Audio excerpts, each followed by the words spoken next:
حضرت عمر رضی اللہ تعالیٰ عنہ بعض اوقات فرماتے کہ میری ماں نے مجھے پیدا ہی نہ کیا ہوتا، کبھی ایک تنکا ہاتھ میں لیتے اور یہ تمنا ظاہر فرماتے کہ میں کوئی تنکا ہوتا۔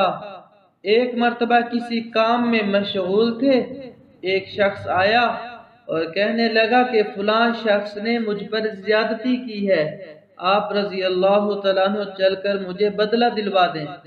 آپ رضی اللہ تعالیٰ عنہ نے اس کے ایک درہ مار دیا کہ جب میں اس کام کے لیے بیٹھتا ہوں اس وقت تو آتے نہیں، جب میں دوسرے کاموں میں مشغول ہو جاتا ہوں تو آ کر کہتے ہیں کہ بدلہ دلوا دیں۔ وہ شخص واپس چلا گیا۔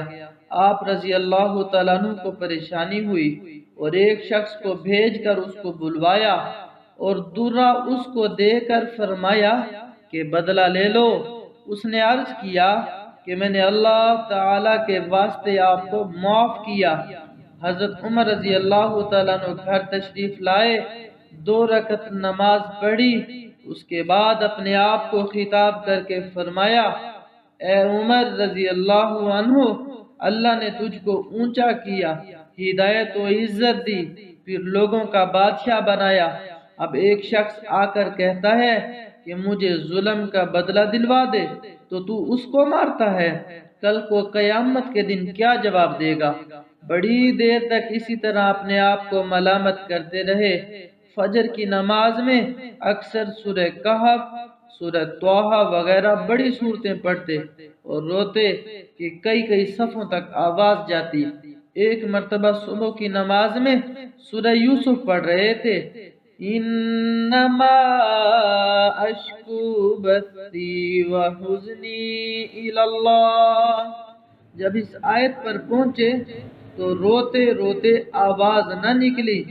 تہجد کی نماز میں بعض مرتبہ روتے روتے گر جاتے اور بیمار ہو جاتے۔ اللہ اکبر۔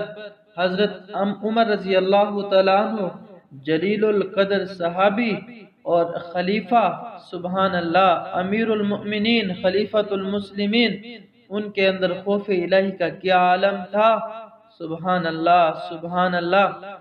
صحابہ کرام کرتے بھی تھے، ڈرتے بھی تھے۔ ہم کرتے بھی ہیں، ڈرتے بھی نہیں ہیں۔ وہ گناہ نہیں کرتے تھے، گناہوں سے بچتے تھے، نیکیاں کرتے تھے، اللہ کو راضی کرنے والا ہر عمل کرتے تھے، اس کے باوجود بھی ڈرتے تھے۔ ہم گناہ کرتے ہیں، اللہ کی نافرمانیاں کرتے ہیں، عبادات میں غفلتیں کرتے ہیں اور ڈرتے بھی نہیں، نہ توبہ نہ استغفار۔